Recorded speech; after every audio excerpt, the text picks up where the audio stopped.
Hey everyone, welcome to back my YouTube channel. I am Abhishek Upadhyay, I am first year MS student. यार maximum बच्चों की message आ रही थी ना कि यार सब्जेक्ट मतलब बता दो प्लानिंग की कैसे करनी चाहिए, कंटेंट मतलब कि कौन से सब्जेक्ट को कौन से चैप्टर से कैसे पढ़ना चाहिए, कैसे बुक फॉलो करना चाहिए। देखो यार मैं बताऊँ ना, एक एवरेज स्टूडेंट्स और एक टॉपर स्टूडेंट में यही गलती होती है और एक मेन लाइनिंग जो है ना यही हमें अंतर कर देती है एक एवरेज स्टूडेंट्स और एक टॉपर में। क्योंकि यार पता है मैं भी जब प्रिपरेशन कर रहा था ना तो मैं भी एक एवरेज स्टूडेंट ही था। मैं भी कोई ये नहीं कि मतलब अचानक से मेरा मार्क्स अचानक से 650 क्रॉस करने लगे, ऐसा कुछ नहीं था। क्योंकि मैं इसे पता है यार, मैं बोलूँगा तो मुझे अभी भी याद है कि मैं भी मतलब 15-16 घंटे पढ़ता ही था, लेकिन यार मेरे मार्क्स 600 प्लस क्रॉस कर ही नहीं पा रहे थे। तो मैं सोचा कि आखिर क्यों नहीं कर, क्योंकि यार जो मेरे दोस्त था ना वो मेरे से कम ही पढ़ता था, मतलब कम 10-12 घंटे वो ही पढ़ रहा था, लेकिन तब भी उसके मार्क्स अच्छे खासे मेरे से ज़्यादा बेटर आते थे। आखिर वो क्या करता था और मैं क्या गलती करता था वो मुझे बाद में पता चला, और यही है तुम्हें बताने वाला हूँ। देखो यार इस टाइम पे ना हर एक नीट एस्पायरेंट्स के मन में बहुत ऐसे प्रॉब्लम्स हो गए कि यार रिवीजन कैसे करूँ, टेस्ट कब दूँ, जो भी मॉक टेस्ट है उसको कब से स्टार्ट करूँ,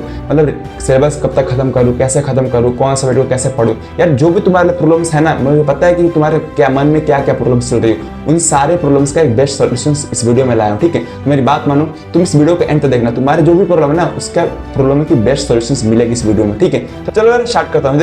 देखो यार अभी से मैं जो बताने वाला हूँ ना, तुम या तो अभी से एक नोटबुक ले लो, ठीक है, पेन कॉपी ले लो, उसके बाद जो मैं बताने वाला हूँ उसको ध्यान से सुनना और नोट करते रहना, ठीक है, या फिर स्क्रीनशॉट ले लेना। ठीक है, चलो यार पहले मैं सब्जेक्ट वाइज स्टार्ट करता हूँ कि आखिर तुम्हें इस टाइम पे, क्योंकि यार अब 6 महीने बच्चे क्या गलती करते हैं और तुम क्या कहीं वो तो नहीं कर रहे, ये तुम्हें ध्यान सुनना है, ठीक है, और नोट करते रहना। ठीक है, देखो यार पहले बात बोलूँ ना तो बायो के लिए, तो यार बायो के लिए मैं बोलूँ तो तुम्हें कैसे भी क्लास तो करना ही करना है। ठीक है, क्लास कर रहे हो उसके बाद तुम्हें एनसीईआरटी पढ़नी है। ठीक है, एनसीईआरटी पढ़ने के मेरी बात मानो ना कि अभी से लेके एग्जाम तक हर चैप्टर को तुम 10 से 12 बार तो मिनिमम पढ़ना ही पढ़ना है। क्योंकि मैं बोलूँ ना, मैं भी लगभग 13-14 बार अपनी एनसीईआरटी की पूरी बुक मतलब पढ़ ही लिया था, हर चैप्टर वाइज बोल रहा हूँ। तो तुम्हें भी कैसे करके मैं मिनिमम बोल रहा हूँ कि 10 से 12 बार तुम्हें ये देख लेना है कि 10 से 12 बार क्या एक चैप्टर को पढ़ रहे हो कि नहीं। अगर तुमने इतनी बार पढ़ लिया ना तो मेरी बात मानो, हर एक लाइन तुम्हारे पूरे माइंड में सेट हो जाएगी।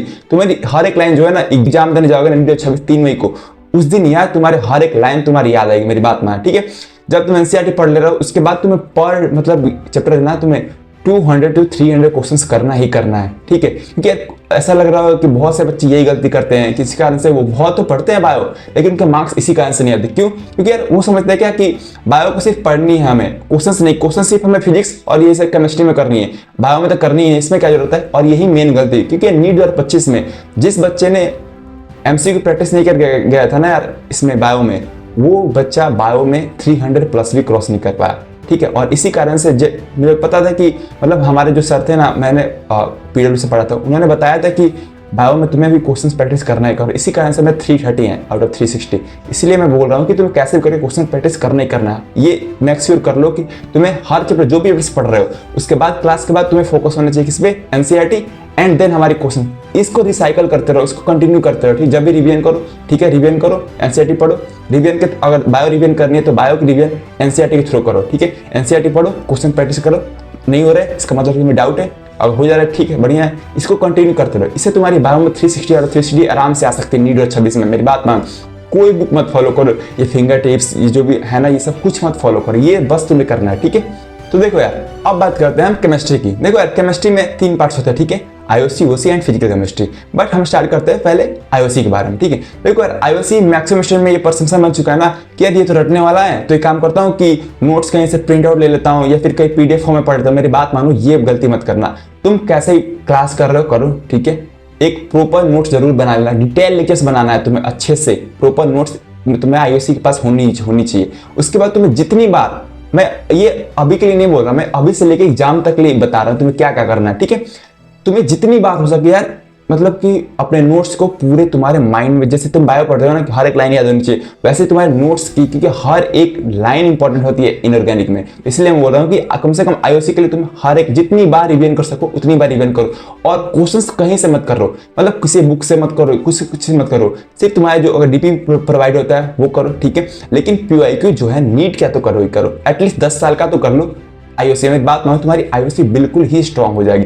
आईओसी में तुम्हें और कुछ नहीं करने की जरूरत है। हाँ, लास्ट में एनसीईआरटी पढ़ना, मैं बोल रहा हूँ कि एनसीईआरटी पढ़ना, बट हाँ इंटेक्स क्वेश्चंस केमिस्ट्री के, वो आइदर वो फिजिकल केमिस्ट्री हो, आइदर वो हमारी जो आईओसी है, या आइदर वो ओसी हो, इन तीनों की तुम्हें कैसे एनसीईआरटी के इंटेक्स क्वेश्चंस तो करना ही करना है। क्योंकि नीट 2025 में पेपर क्वेश्चन आए थे और 24 में भी आते हैं, हर साल आते हैं, इसलिए मैं बोल रहा हूँ। ठीक है, अब देखो यार, अब उसी के लिए बात करते हैं। देखो उसी में ना तुम्हें ऑर्गेनिक केमिस्ट्री में मैं बोलूँ तो क्लास तो कही रहे हो, जैसी बात है। ठीक है, लेकिन यार तुम्हें क्या लगता है, क्योंकि मैं जब अपने टाइम में प्रिपरेशन कर रहा था तो मेरे को याद है कि क्लास 11th और 12th की जो ऑर्गेनिक थी ना, उसमें मेरे इतनी मोटी मोटी 3 कॉपियां हो गई थी। अब सोचो कि 3 कॉपियां क्या मैं लास्ट में रिवीजन कर सकता था? नहीं। तो इसीलिए मैंने जो भी था ना ऑर्गेनिक है उसे कंसाइज करता गया। तुम भी अभी से कंसाइज करते जाओ, मतलब रिएक्शन कॉपी बनाओ जो हमारे पंकज सर ने बताया था कैसे करना है। ठीक है, इसमें क्या करना है कि रिएक्शंस का नेम लिखना है। ठीक है, उसके रीजेंट लिखना है। ठीक है, उसके लास्ट में जो थर्ड कॉलम है उसमें लिखना है कि मतलब किसके क्या यूजफुल है, चाहे एग्जाम्पल लिख लो। ठीक है, कि रीजेंट मतलब गिरनार रीजेंट का एग्जाम्पल लिख लो, क्या अच्छा ये वाला ये करता है। ठीक है, और इसके एग्जाम्पल लिख लो बस, ताकि तुम्हें जब भी तुम रिवीजन करो तो इससे पता रहेगा।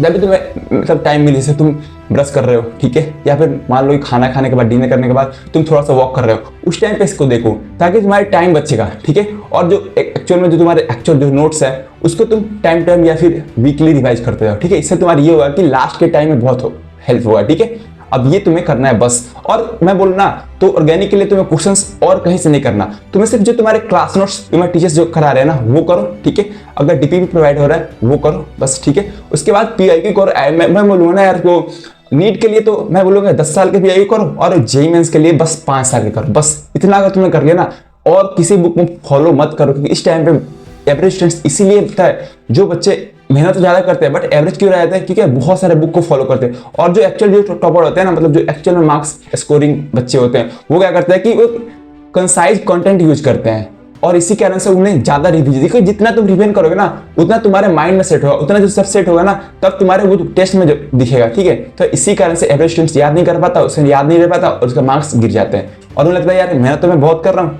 बट मेरे मार्क्स कहाँ जा रहे हैं, मार्क्स आ ही नहीं रहे, मेहनत का फल ही नहीं मिल रहा। तो यही कारण होते हैं। ठीक है, ये तुम्हें ऑर्गेनिक के लिए करनी है। और फिजिकल केमिस्ट्री के लिए मैं बोलूँ ना तो देखो यार, मैं बोलूँ तो तुम्हें सिर्फ क्लास तो कर ही रहे हो, उसके लिए तुम्हें अभी से ही एक फॉर्मूला शीट बना लो, हर चैप्टर की बनाओ। मेरी बात मानो, तुम्हें लग रहा है कि नहीं सिर्फ तो नोट से मैं पढ़ लूंगा लास्ट में, वही तो ईजी लगेगी, लेकिन मेरी बात मानो उस मुझे, क्योंकि उस दिन का मुझे याद है ना यार कि लगभग एग्जाम के 4 से 5 दिन बचे थे, मुझे complete syllabus per day revise करना था। मैं फिजिकल केमिस्ट्री के लगभग 1 से 2 घंटे में कंप्लीटली फिजिकल केमिस्ट्री की रिवाइज कर लेता। वो कैसे, क्योंकि मैं फॉर्मुला शीट बना के रखा था। ठीक है, फॉर्मुला शीट एक बार देख लिया, ओके। और फॉर्मुला शीट मतलब ये था ना कि मेरे को माइंड में सेट हुआ, क्योंकि मैं जब भी मेरे को फ्री टाइम मिलता था, जैसे वॉक करना है कुछ भी ऐसा लग रहा था कि यार 5 मिनट जब तुम रील देख रहे होगे, इस टाइम पे तुम्हें पता है बहुत से बच्चे होंगे जो इंस्टाग्राम पे या फिर बहुत शॉर्ट्स यूट्यूब रील्स इन सब पे अभी भी इफेक्ट हो। मेरी बात नहीं होगा, तुम्हें लग रहा है ना कि तुम्हारे मार्क्स स्कोरिंग नहीं हो रहे और मैं पढ़ भी रहा हूँ, और इंस्टाग्राम जो भी मतलब जो भी तुम्हारे सोशल मीडिया टाइप जो भी है ना, अभी से बंद करो यार, क्योंकि 3-4 महीने 5 महीने जो भी बच्चे 6 महीने इनमें ही तुम्हें रुकना है। एक बार तुम अगर मेडिकल कॉलेज में चलेगा ना, उसके बाद मेरी बात मानो तुम्हारे पास खुद मतलब ये है ना कि उसके बाद तुम्हें ऐसा बोलूंगा, ऐसा मैं नहीं बोलूंगा कि बाद में टाइम मिलेगा, लेकिन हाँ ये बोल सकता हूँ तुम्हारे पास एक हो रहेगा कि हाँ चलो कि मेडिकल, तुम्हारे घर वाले भी तुम्हें सपोर्ट करेंगे, सब सपोर्ट करेंगे। क्योंकि इस टाइम पे ना अगर ड्रॉप ईयर में हो ना तो आई थिंक मैं बोलूंगा तो फैमिली में मतलब ये होगा। तो इसलिए मैं बोल रहा हूँ कि तुम समझ रहे हो क्या बोल रहा हूँ, बोलना चाहता हूँ। तो इसलिए बोल रहा हूँ कि तुम कैसे करके ये तुम करो। ठीक है, फिजिकल केमिस्ट्री में तुम्हें कुछ नहीं करना, फॉर्मुला शीट बनाओ जितनी बार हो सके, क्योंकि फिजिकल केमिस्ट्री तभी स्ट्रांग होगी जब तुम्हारी जितनी फॉर्मूला तुम्हारे माइंड में, जब भी तुम क्वेश्चन करने जाओ तब अचानक तुम्हें फॉर्मूला याद होना चाहिए, क्योंकि फिजिकल केमिस्ट्री स्ट्रांग होगी ही न्यूमेरिकल से। तो जितना हो सके न्यूमेरिकल्स करो, क्वेश्चन पेपर, बस इतना तुम्हें करना और कुछ नहीं। ठीक है, अब आती है यार मेन सब्जेक्ट, वो है physics. Physics I think most daring subject होती है बहुत बच्चों की, लेकिन मैं बोलूँ तो मेरी फेवरेट जो थी ना वो फिजिक्स ही थी। और वो बोलूँ मैं फेवरेट इसलिए बनी क्योंकि मैंने MR सर से पढ़ा था। ठीक है, वैसे मैं किसी से पढ़ो मैं बता रहा हूँ कि इसलिए मेरी फिजिक्स ज़्यादा अच्छी हो गई थी, इसी कारण से मेरे 120 आए थे, मतलब कम आए थे बट 120 आए थे। ठीक है, मैं ये बोलना चाह रहा हूँ ना यार कि मतलब कि सिंपल ये है ना कि तुम्हें फिजिक्स में कुछ नहीं करना, जो मैंने किया था वो बता रहा हूँ। और तुम्हें एक्चुअल में जो मतलब ये है ना कि तुम बहुत से बुक्स फॉलो कर रहे हो यार, कि मतलब DC पांडे फॉलो कर लो, DC पांडे भी क्वेश्चंस कर रहे हो, एक ही मान लो कि मोशन प्लान कर रहे हो। ठीक है, उसी क्वेश्चंस तुम अपने नोट से भी कर रहे हो, DPP भी कर रहे हो, PYQ भी कर रहे हो, फिर DC पांडे भी कर रहे हो, फिर अचानक से और सारे बुक्स कर रहे हो। तो मेरी बात मानो, तुम इसी ट्रैप में फंस रहे हो और इसी कारण तुम्हारे फिजिक्स में मार्क्स कभी स्कोर नहीं हो सकते। तुम एक लिमिटेड कंसाइज कंटेंट एटलीस्ट में फिजिक्स के लिए तो करना ही करना है। तो देखो फिजिक्स के लिए तुम्हें क्या करना है, सिर्फ क्लास नोट से फोकस्ड रहो। क्लास नोट्स अगर अच्छे से हो जाए, उसके बाद DPP करो, अगर मिल रहा है तो DPP करो। ठीक है, उसके बाद PYQ करो, नीट की PYQ, JEE मेंस की PYQ, इतना। एक JEE मेंस की मैं बोलूँगा एक वैल्यूएबल और एक जो भी मतलब जो भी हमारे लेवल की है उसको फॉलो करो, बस इतना कर लो, मेरी बात मानो, और किसी की बुक मत फॉलो करो यार। तुम्हें लग रहा है ना कि ये सफिशिएंट नहीं है, तो मेरी बात मानो बहुत सफिशिएंट है, ठीक है, क्योंकि यार मैंने खुद अप्लाई किया था। और अगर तुम देखो यार, इस टाइम पता है बहुत से बुक फॉलो करने जाओगे ना, तुम्हारी सिलेबस खत्म नहीं होगी। और मैं तुम्हें ये बोलना चाहता हूँ कि अगर तुमने इस कंटेंट जो भी बताना इसे तुमने फॉलो किया, तुम्हारी सिलेबस अच्छे से कंप्लीट भी होगी टाइम पे फरवरी में, और तुम मार्च अप्रैल में क्या करना जो आगे बताने वाला हूँ वो भी तुम्हें मिलेगी, और कैसे रिवीजन करना है ये सब बताने वाला हूँ, ठीक है। ये सब तुम कर पाओगे, और तुम्हारे मार्क्स उस टाइम पे मार्च और अप्रैल में तुम्हारे मार्क्स 650 क्रॉस करेंगे, 670, 677, 100 भी क्रॉस होंगे, ठीक है। तो यार मेरी बात मानो, इस कंसाइज कंटेंट को फॉलो करो, ठीक है। चलो यार आगे बताता हूँ। तो देखो यार, अब मैं बोलूँ कि अब एनसीईआरटी की बोलूँ ना, कि हाँ मुझे पता है कि एनसीईआरटी अब पढ़ना बहुत इंपॉर्टेंट हो चुका है, आइदर ऑर्गेनिक हो, ठीक है, इनऑर्गेनिक हो या फिर फिजिक्स हो। तो मैं बोलूंगा ना कि इनऑर्गेनिक ऑर्गेनिक को लास्ट में पढ़ो, मतलब कि फरवरी से स्टार्ट करो जब तुम्हारा सिलेबस एट द एंड आ जाए।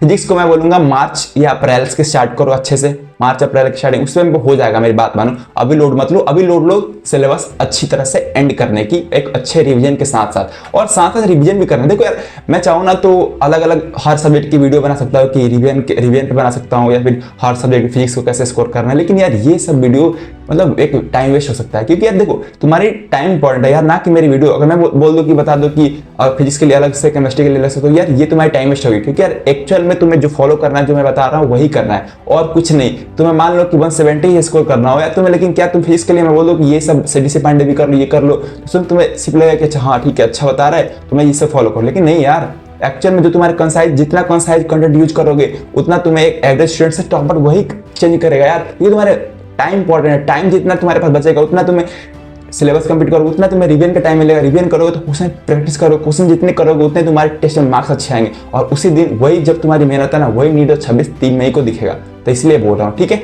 तो देखो ये तुम्हें करना है, ठीक है। एनसीईआरटी की लोड मत लेना अभी, ठीक है ना। अब मार्च और अप्रैल में तुम्हें क्या करना है कि एटलीस्ट 60 फुल मॉक देनी है यार। क्योंकि पता है मैंने मार्च और अप्रैल के एंड में ना 74 फुल मॉक दिया था। क्योंकि हमारे जो एमआर सर में थे ना, उन्होंने बोला था कि सिलेबस एंड हो या ना हो, लेकिन हमारी सिलेबस एंड हो गई थी एटलीस्ट, मतलब कुछ चैप्टर बचे थे, लेकिन मैंने अपने से कर लिया था 1 सेट देकर, ऐसा कुछ करके। क्योंकि मुझे पता था कि फरवरी सिलेबस एंड करूंगा तभी मार्च अप्रैल में मूक लगा पाऊंगा। तो हमारे एमआर सर ने बोला कि अब से 1 मार्च से डेली मूक देना है, और मैंने दिया था। मेरे मार्क्स पता है, मैं बता दूं ना, तो मैं अभी रियली बता दे रहा हूँ, मेरे मार्क्स 550 से कभी ऊपर जा ही नहीं रहे थे, 6 से कभी ऊपर जा ही नहीं थे कंप्लीटली मार्च से।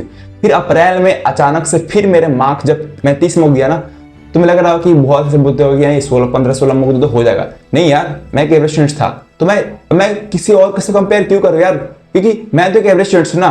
तो यार मुझे एवरेज स्टूडेंट से टॉपर में चेंज करना, कि उसके मार्क्स अच्छा है, ठीक है, मैं उससे कंपेरिजन क्यों करूँ। क्योंकि मेरे मार्क्स तो अभी 300, 400 या 500 या 600 के नीचे ही आ रहे हैं ना, तो मुझे तो उस टाइम पे जाना, तो मैं धीरे धीरे स्कोर करना है। तो इसीलिए मेरे मार्क्स में नहीं आए, तो मैं 60 मुख, तो यार मैं 60 फुल मुख ही लगाऊंगा ना, क्योंकि मैं तो अभी मेरे मार्क्स इतने आ रहे हैं। क्यों, वो ठीक है, उसके 650 आ रहे हैं, 700 आ रहे हैं, ठीक है, तो वो 10 मुख से हो गया, तो उसको मैं देख के मैं क्यों करूँ। मुझे भी तो अपनी एक्यूरेसी बढ़ानी है, अपनी जो भी हमारी फुल मॉक से आएगी। तो मैंने मार्च में ये किया था, और अप्रैल में मेरी बात मानो, मेरे मार्क्स अचानक से फिर बूस्ट हुए, 620, 650, 670, 680। आई थिंक मैंने लास्ट में, मुझे याद है कि मैंने 2 मई को पेपर दिया था, 3 मई को नहीं दिया था मॉक। 2 मई को मेरे 694 आए थे मेरे लास्ट में। और वही मैं जो सोचूं यार कि मार्च में मेरे मार्क्स आए थे जब 500-600 भी क्रॉस नहीं कर रहे थे, यानी कि अप्रॉक्सीमेटली 200 के अप्रॉक्सीमेटली मार्क्स बढ़े थे। सोच लो, मैं यही बोल रहा हूँ, तो मैं भी कम से कम ये करना है, ठीक है। तो यार मैं ये सब अभी बोल रहा हूँ ना, कि अभी तुम्हें एक प्लानिंग होगी ना, तो तुम सिलेबस जल्दी देखो यार। अगर मैं अभी नहीं, तुम्हारे पास प्लानिंग नहीं होगी ना कि ठीक है यार मुझे मार्च अप्रैल में क्या करना है, फरवरी में क्या करना है, तो यार तुम आराम से सिलेबस एंड करो, ठीक है। कोई नहीं, सिलेबस एंड हो रहा है तो ठीक है, नहीं हो रहा तो कुछ नहीं, कोई और आगे करूंगा। अगर तुम्हारे पास अभी प्लानिंग होगी ना कि हाँ मुझे अभी तक फरवरी तक सिलेबस कैसे भी करके एंड करना है, अच्छा मुझे ये अभी टॉपिक यूज कर, मतलब ये कंसाइज कंटेंट यूज करना है, ऐसे मुझे मार्च अप्रैल में टेस्ट देना है, तो तुम्हारे पास एक टाइम लिमिट रहेगा, जिससे तुम और मेहनत करोगे, जिससे तुम 12-13-14 घंटा, मेरी बात मानो। और तुम्हें इस टाइम पे यार मेरी बात मानो, तुम अगर 13-14 घंटे जब पढ़ने लगोगे ना, तो मेरी बात, तो जितनी तुम्हारी भूख बढ़ेगी ना, मतलब सिलेबस एंड करने की, पढ़ने की, उतनी तुम्हें और मजा आएगा पढ़ने में, और उतनी तुम्हारी, मेरी बात मानो, मार्क्स अपने आप बुशोगे। और तुम्हें ये जो है ना, क्योंकि देखो यार तुम्हारे रिवीजन के लिए मैक्सिमम टाइम मिलेगा। तो याद रखना कि एक मूल मंत्र अभी दे रहा हूँ, कि ये हर एक नीट एस्पिरेंट से नहीं, कि हर एक एग्जाम देने वाले अपने फॉलो करते कहता है, वो है रिवीजन, मॉक एंड मॉक के analysis equals to medical college तुम्हें मिलेगा। रिवीजन जितना करोगे उतना तुम्हें मूक में फायदा होगा, जितना तुम मूक दोगे उसके एनालिसिस करोगे, वो तुम्हें 3 चीजें मिक्स करके तुम्हें एक मेडिकल कॉलेज में पहुंचाएगी। इसलिए बोल रहा हूँ कि ये सब चीज तुम्हें करना ही करना पड़ेगा, ठीक है। और मतलब ये है ना कि एक प्लानिंग होनी चाहिए। और अगर देख लो यार, जो अगर नहीं कर रहे तो इसको फॉलो करो, और कर रहे हो तो बेटर। और जो भी यार देखो यार, कोई भी तुम्हारे पास डाउट हो, मतलब कोई भी तुम्हारे पास किसी भी टाइप का प्रॉब्लम की, जो भी मतलब किसी भी टाइप का, एक मेरे दोस्त समझ के यार तुम टेलीग्राम पे मैसेज कर सकते हो या फिर कमेंट करना। मैं ट्राई करूंगा तुम्हारी जो भी प्रॉब्लम है उसका बेस्ट सोल्यूशन प्रोवाइड करने का, ठीक है। क्योंकि यार ये वीडियो ना मतलब किसी बच्चे की जो प्रॉब्लम्स थे उसी के लिए बना रहा हूँ वीडियो, मतलब क्योंकि मैंने सोचा कि ये उसकी प्रॉब्लम होगी तो आई थिंक ये बहुत से बच्चों की प्रॉब्लम होगी। तो ठीक है, चलो यार ठीक है, कमेंट में जरूर बताना कि ये वीडियो अच्छी लगी कि नहीं, हेल्पफुल थी कि नहीं, ताकि ये मुझे मोटिवेशन मिले कि जो भी मैं तुम्हें बता रहा हूँ वो तुम्हें एक्चुअल में हेल्प कर रही है या नहीं कर रही। ठीक है, चलो ठीक है, तब तक यार ओके।